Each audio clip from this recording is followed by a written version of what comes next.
podcast excellence since 2005. This is the King of Podcasts radio network, kingofpodcasts.com. At this point, I kind of don't even want to talk anymore. Because it's like, I don't remember what I said in 2015, 2016, 2017, 2018. I don't remember what I said. I'm going to explain that clip as part of a new ongoing series coming up next. We're all a little depraved and debaucherous. Here is the King of Podcasts. Welcome to the program, King of Podcasts here with you, depraved and debaucherous once again. We're going to launch into a new ongoing series. And I think it's very important to kind of start pointing this out. Now, we're at Valentine's Day coming up.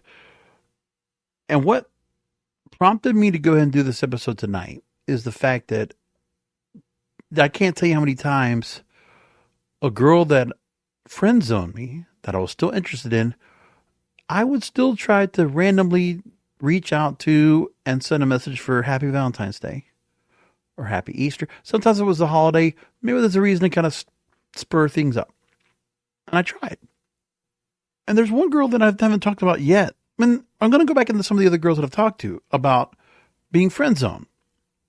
I know there's a lot of guys out there that really do understand this here. We've gone into pretty extensively on this program about friend zoning. I can't tell you how many different episodes I've done on it, but I've done quite a few. And I've shared on this program a couple of my own personal friend zone moments that I had with girls that I was very interested in. And, you know, things didn't go right. It's amazing what you can still find on your messenger, like if it's a Facebook Messenger or Snapchat.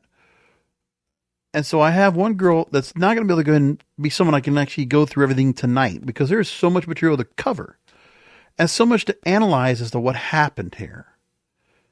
Because with her story, it's very fascinating. But this is atypical. And this is one of the later examples of friend zoning that I dealt with. Now, this girl goes off and on. I've known her for 8 years. Started in 2015, fall 2015. And ultimately got up to, September, October of 2022. So we also went through COVID and all that stuff going on, right? But there was such an off and on between me and her. I will tell you, I've only seen her in person 3 times. There was the first interaction, actually 4, but 3 times I saw her just to see her. When I met her working, that's where I saw her first. Several times I would see her working concessions at a football game. Okay. Put it like that.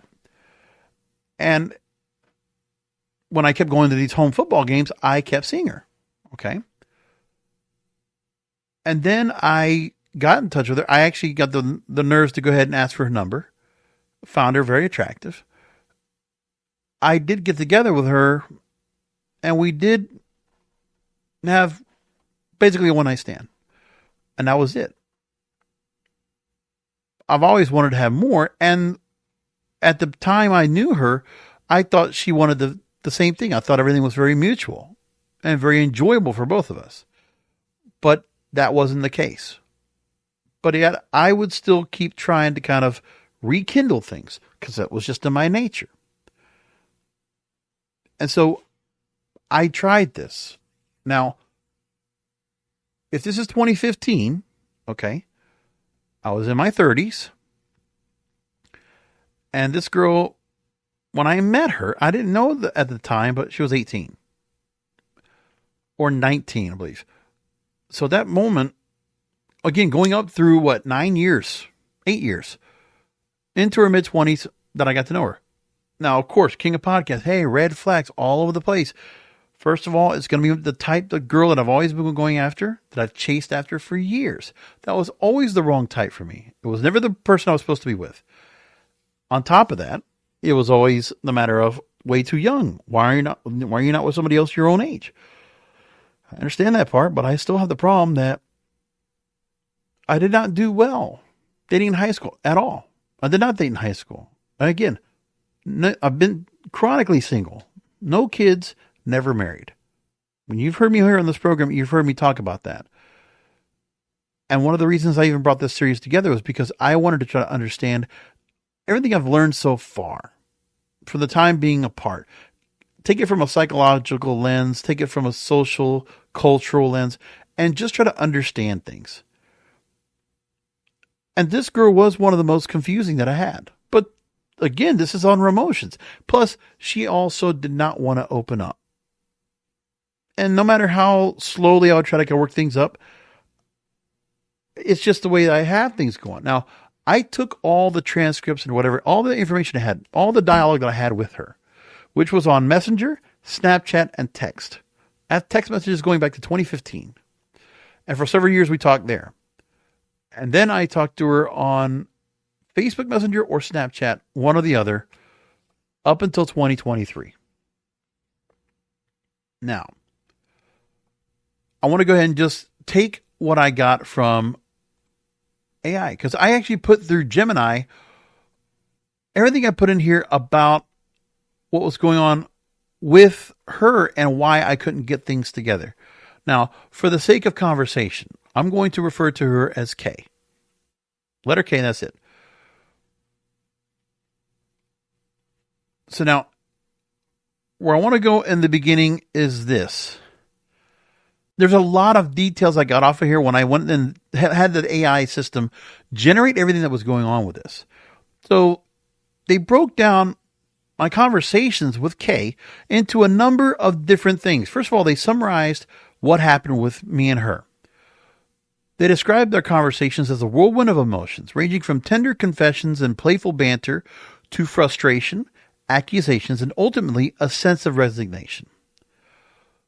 So this AI actually breaks down the emotional roller coaster I went through and she went through and how this dialogue played out. Now, first of all, we had initial honesty and yearning. So I started having a heartfelt confession of loyalty and longing for her. I expressed my desire to be with her and acknowledge her need for space, but also had a desire to reconnect with her. After the first time we spent time together, the one time we had intimacy at all. And the vulnerability that I gave to her, because this is all through text, by the way. Again, text message, Facebook Messenger, Snapchat. No emotions behind it. And how women are able to again find emotion and able to decipher emotion or a response of anger or something else from a guy that's on there writing has always been confounding to me. But this is the thing that I have to deal with because, of course, how many people are doing phone calls or meeting in person? None, if any. So those of us that are even trying to relegate the dating at all, meeting on an app or meeting somewhere else, we're all accustomed to say, oh, well, what's your Instagram? What's your Snapchat? And then it's text, and just go on. Now, this initial exchange I had with her set the stage for an emotional tug-of-war. My honesty and vulnerability. This is the AI, like a therapist is telling me what I'm doing. I'm being honest and vulnerable. It's being contrasted by Kay's guardedness and skepticism, creating a sense of tension and uncertainty. And then, accusations and frustration. There was a point where she comes back to me, and after a while apart, she did come back to me and start talking to me about maybe there's a relationship between us. And that was the thing that also confounded me too, where we got to that point. I'm not even sure why we did that point, but we did. There was a point where she felt that way. So I want to go and take real quickly from what she wrote to me in terms of some of the quotes that were going on between me and her together into what we were saying.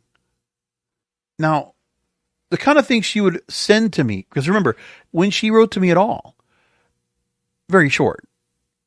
Like there were only so many times that I would be writing to her, and obviously what my dialogue was much longer and a little more winded because, you know, by that point, 2015, 2016, I already was able to go ahead and, with a smartphone, be able to talk into my phone and do voice to text. Like I wasn't typing all this stuff. So this is the area of where she goes on with me and how this emotional roller coaster goes. Let me give you a couple of things just to give you an example. At one point, she tells me that I don't know. You love me, so I don't know. A perception of abandonment or her lingering resentment. There was one point she said I was saying lies. And there was one point she got upset with me and said, I'm going to bed because you didn't say that, and I'm not dumb, so I hope you find someone I really do. So she's pushing me away. Now, for her, just like me, I'm heavy set. So is she. But very pretty to me and very attractive in my eyes. Like her body type, again, my type. Like I like girls who are bigger. And then there's a thing where she comes off and she does give me a rant and says, I love who I am and my size, but the only thing that's in our way is we don't have sex and I need sex. Love sex, rough sex, freaky sex, making love, I love it all. Now, remember, I've been trying to make time to go and get together with her, to hook up. And she didn't have the time, nor would she give me the time. And so she says all of that. Then I talked to her a couple of years ago. It was right after my mother passed. And I don't know what got us into conversation there, but she told me that I'm sorry about your loss. And I understand what you're going through. I had 2 losses in my family, and that happened a week ago. But as far as a relationship, I know you like me and I like you too. But sometimes I feel like people like me just want to have sex with me. And I know you haven't done me like that, but I do keep people at bay because I don't know. I want to be in love, but I feel like I'll never find it. And yeah, it's me, and I know that. That's why I don't really date and have toys to keep me company. So this is a fear of intimacy and a tendency to self-sabotage. Now, I don't know, and I'm not trying to dig into what is it in her life, the trauma she's gone through, to where she feels like she needs to go ahead and say, no one can want her. That I have done everything right to get close to her. So, I mean, it's obvious. I need to quit digging in. But I forget what it was that got us talking again, because I just can't be friends with her. I know she'll talk to me like friends and friend zone me, but my thing was I consistently just kept going back to it. And that was the part I just could not deal with that way. When I'm talking to her, I said that I've been single and I've been wanting to make things real with us. I don't know about you, but I've never had to settle and I never had to compromise who I am and what I believe in. Can you say that? And then I said, you really believe all that shit that people say, that you're not pretty enough? You don't look like all the other girls. You can't have a good guy because you can only think of the couple of guys that treat you like pure shit. And there was a point where when I first met her, she was still living at home. And she had gone through a lot of things to try to get herself her independence, get herself off her feet, have a self-sustaining job, have her own place, because she was living with roommates for a number of years shortly after. And then again, in 2022, one of the last years I talked to her about when she told me everything about what she'd done to get herself independent and find strength to be on her own and live on her own. Quote, you're taking a very big step with me, and I'm proud of you. I've been proud of you. I'm very fond of you for a long time, and you never give up. You push yourself so hard. You've made a woman out of you, all of you, on your own. And then there were points where when she wanted to talk to me, and this again, the friend zone moment, I told her flat out, I think you've kept me around because I give the best validation, and I'm probably the only guy you've ever had that made you feel as pretty as you want to feel. You probably wish you had me be your mirror's reflection. And then she tells me about her own life and has kind of trauma dumped to me before. And I explained to her that there's a reason why you decided to go have threesomes, go out with girls, because you feel like guys haven't done you well. And you specifically told me you've had bad experiences with men and you had a lot of problems at home, which is why you moved out. Why shouldn't I know what's going on and where you come from and know the stuff you haven't told me yet? And at one point, when I finally had enough with her, I even said it. I'm not going to simp for you and be in your friend zone. If you want everything on your own terms, then I'm not for you. And there were plenty of times I also did not bother her again. I just left her alone. Just couldn't handle it. And honestly, the frustration that I had with her came encompassed in a voice message that she sent me, a voice note. She decided to go and send this to me just to make a point because she didn't want to type it out. And this is her. I have disguised her voice. Again, I have not given any personal information at all. But this is her with her voice disguised, with a message that was really encompassing everything I had to deal with when it comes to this friend zone situation and everything we talked about. I think she kind of summarized things pretty well. At this point, I kind of don't even want to talk anymore. Because it's like, I don't remember what I said in 2015, 2016, 2017, 2018. I don't remember what I said. I know who I am now in 2022 more than I knew who I was at 18. And like I said, I feel like you want the 18-year-old version of me, and I'm not the 18-year-old version of me anymore. And you can only experience this in person than over text. I can explain it to you because, like I said, you have a perception of me that's not me. And everything that I say, it's like you want to dissect it like it's something dissectable. Like, I understand you want to get to know me, but you have to do that in person. Like, us talking over text and conversating over text and things being misconstrued is really irking me right now. And I mean, yeah, I know I reached out. Like, you're a good person. Yes, you've never done anything wrong to me. Okay. I don't know. It's whatever. I don't really care anymore. So that's a message from a girl that, again, I've known at that point for 7 years. I did meet her at 19 years old. At this point here, she's 26. And the bottom line was, that was her response back to me as a whole. To try to give me some kind of an answer that would satisfy why we never got together. I'm very curious what the audience thinks about it. I'm sure I'll get a whole lot of flack when I put this up as a clip, and I'm going to. So give me your best shot. Tell me what you think. Now, back into the full looking at all this. Vulnerability and validation. She would open up to me about her insecurities and past experiences and express the fear of being used and hurt. And I was being empathetic and validated her, reassured of her genuine intentions and attraction.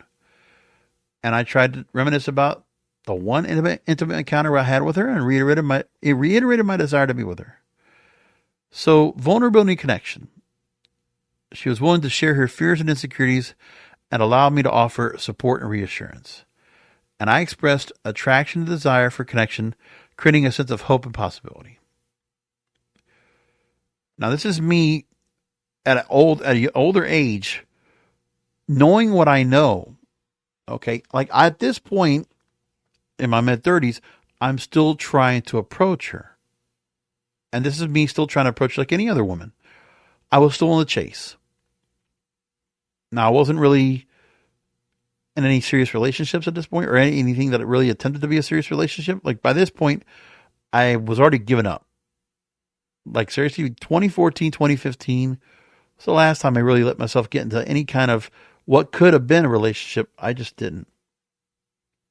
I was already getting pretty fed up. But she was someone that lingered around online and was somebody I still had feelings for, still very much attracted to. I mean, I felt for her. I felt feelings for her because it might have been a little bit out of pity, and it might have been just looking at her from a different way that she don't want to be looked at. And then I talked to her, and according to what this generated analysis is that I confronted her about her tendency to play the victim and reluctance to appreciate the good things in her life.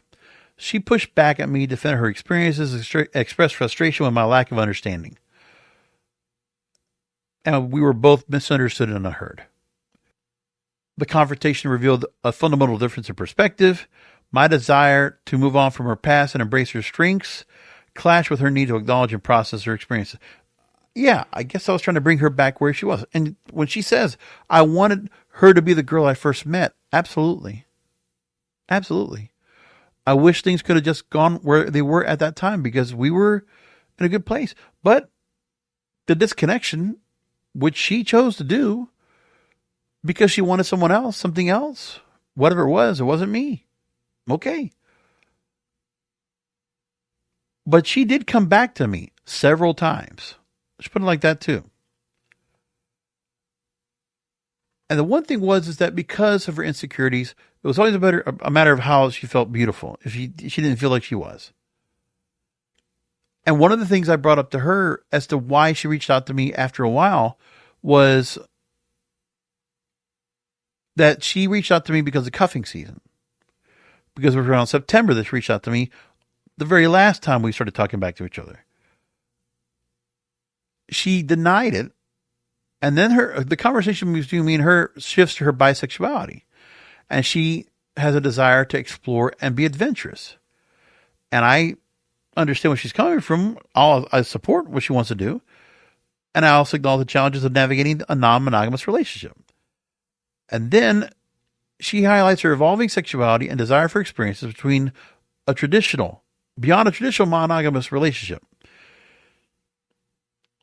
She had a tension between her desire for independence and my desire for connection and commitment. But at the end of the conversation we have, she expresses a desire to take a break and has a sense of resignation about the future of any relationship, which there wasn't going to be any. That's pretty clear after that. And I encourage her to find happiness and take the time she needs to heal. So the conclusion is there might have been moments of tenderness and connection. She's emotionally guarded. I'm frustrated with her lack of commitment, suggesting significant challenges ahead. And there's no way of bridging the gap between desires and expectations that I have and helping her find things my way. So it's not going to happen. It's amazing how that kind of analysis can be just summarized so quickly in a 30-minute episode. But part of it is too, is that I went through these conversations. I honestly tried to go into this with the most honest, transparent, and upfront presence to her. And the whole time I talked to her. The other thing too is that also everything kind of changed. I remember there was one night I took her out, and I remember at that time she was still learning how to drive.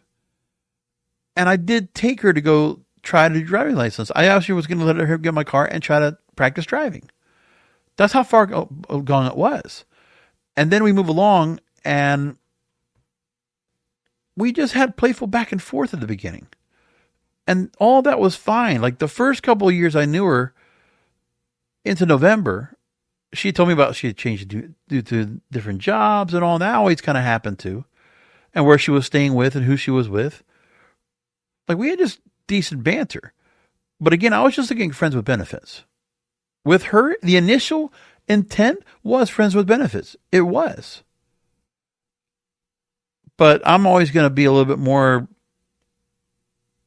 deep about things because this is who I am. Like for me, a friends with benefits is like a relationship. Like it's just the closest thing I'm going to get. At that point, I've already resigned myself to the fact I'm not getting into a real relationship.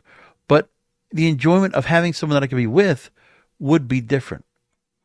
And that's the part I really wanted to be into, but it never got to be like that. But after that, no, never really got much of anything else. And me and her talked back and forth. It was just regular stuff, you know, up until 2017? And there were times we were going to try to meet up again, but never got a chance to happen. Like when, in about a year and a half, 2 years time, I did try to go and make time to get together, but it was always something that happens that we never got to do that. Now, there was a long gap. Like we had some talks, you know, between 2017 to COVID. And there was a point, December 8, 2021, out of the blue, she reaches out to me and says, hi, and, you know, just wanted to check in. And she had changed jobs. I saw some new pictures of her lately, and, you know, still looks as great as she always did. I've told her that. And when she said she met me, she had told me in text, I was super young. I didn't know what I wanted. I'm 25. I still don't know. And I told her, I'm not looking to pressure you into knowing what you want. I just want to spend time with you. That's all I want. I don't expect any girl to take up all her time for me because I made myself so busy so I don't have to worry about that anymore. That's what I told her. When she reunited and came back talking to me. And when I talked to her about the idea of friends with benefits, this is again, 4 years later or so, I told her, she says, well, I understand. Well, I'm going to respectfully decline the offer. I'm not looking for that at all. I don't do hookup anymore, but we could talk from time to time if you want to. I try to explain myself. I made the point and said, I'm not speaking for both of us. You can speak up and tell me if you want anything to do with me or not. Because I don't have a problem going back to where things were when you didn't even recognize that I was even around. And then she writes me back and says, I'm not understanding. You said you aren't looking for a relationship, but then you want a whole lot more if I were with you. And I told her, if you got on the phone with me, you'd understand all this in about 2 minutes. And then she tells me about the fact about how could I ask for help from me when I was young and my mom had kept me out. I was going through it. I said, you could never ask me for money. You never asked me for a place to stay. You didn't talk to me if you were going through all that. I'm not going to just volunteer myself like a simp. You got to be able to ask for help. But anyway, that was 6 years ago. It's like nothing's changed. You don't want to be held down, and I'm not trying to hold you down. And she says, I want a relationship with someone who wants me. I don't want to be hurt. Then she tried to explain herself at this point, saying that I thought you were cool as fuck, and at the time I was going through a lot when I met you. I had to sneak around just to even see you, and I was 19. My mom kicked me out, and I was struggling. I didn't even know I could ask for your help. Also, I was scared to even ask because we didn't even know each other like that. She even said that I told her about where I worked at, and I was working in this one particular spot in Boca Raton.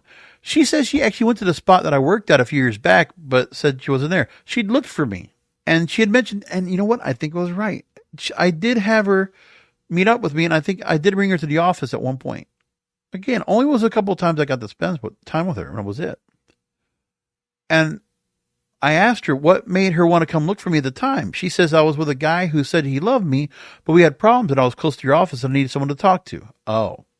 So I was the backup. And I also told her that all this time, you never had time. You never wanted to be on the phone. What time did you have and what time do you have now? And you said it just 6 years ago. You said you didn't. Now you still don't know what you want. So why would I want to be in a relationship with somebody that doesn't know what they really want? And that's my point. So if there was a relationship to be done, we could have expressed that point.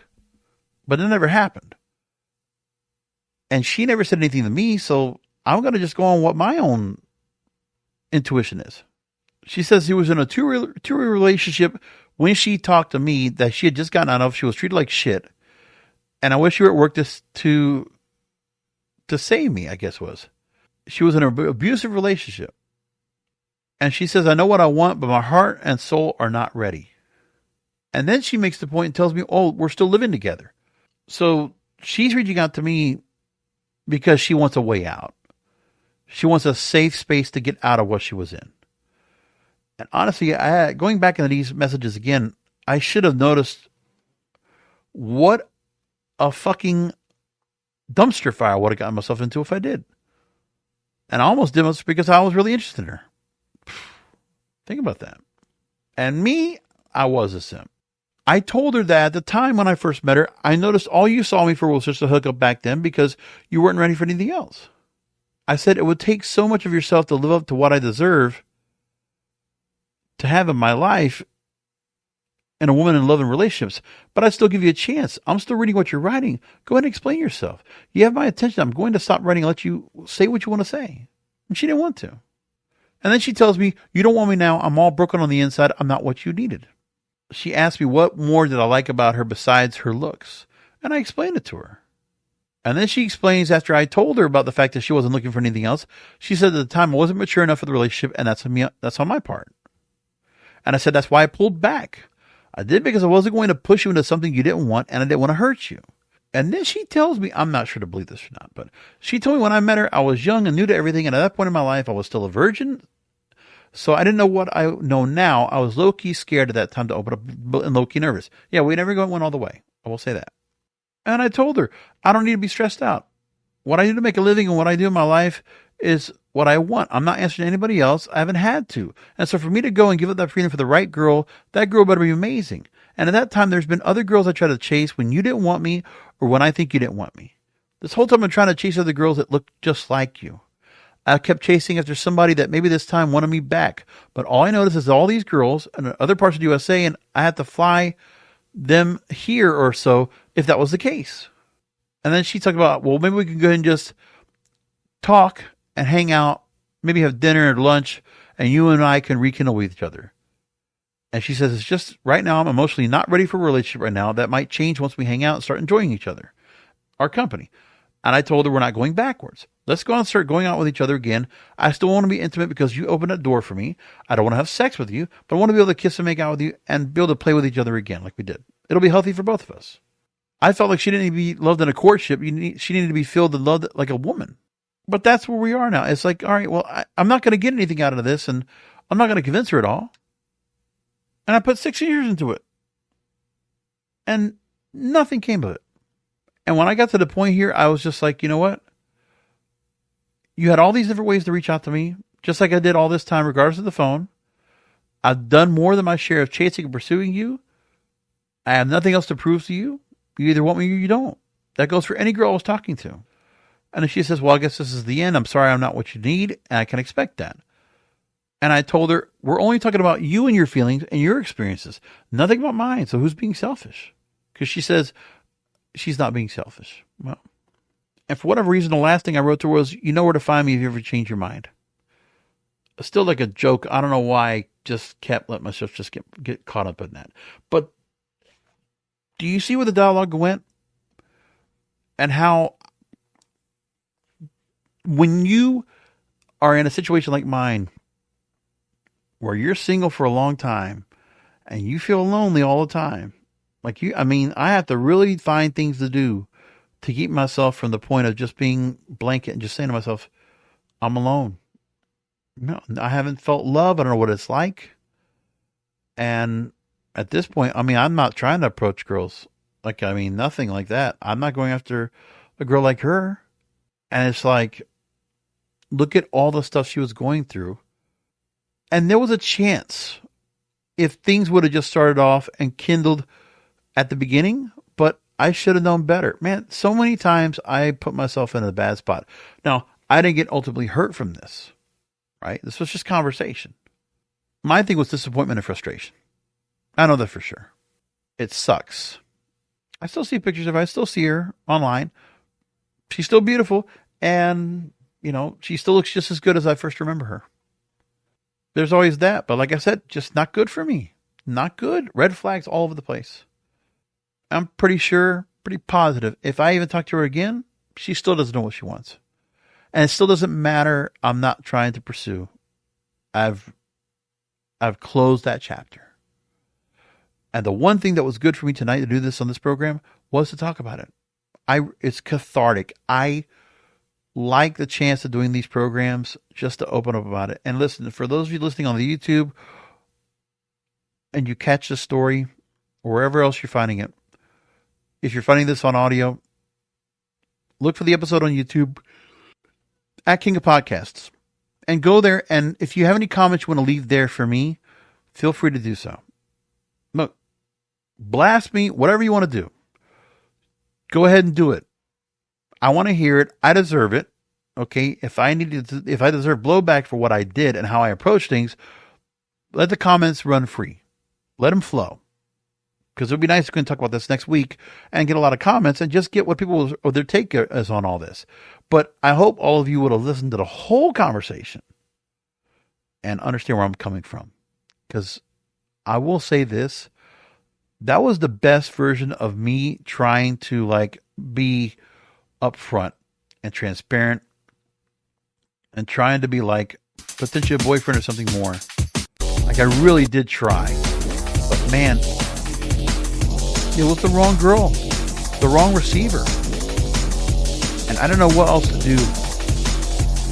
I was too caught up in the fantasy and the idea of getting together with her and thinking maybe there's something that me and her can be with. But I think ultimately the one mistake I made was that I didn't start things with a relationship. I don't think I could have. But what I did do was I did things with her in the hotel room one night that was depraved and debaucherous.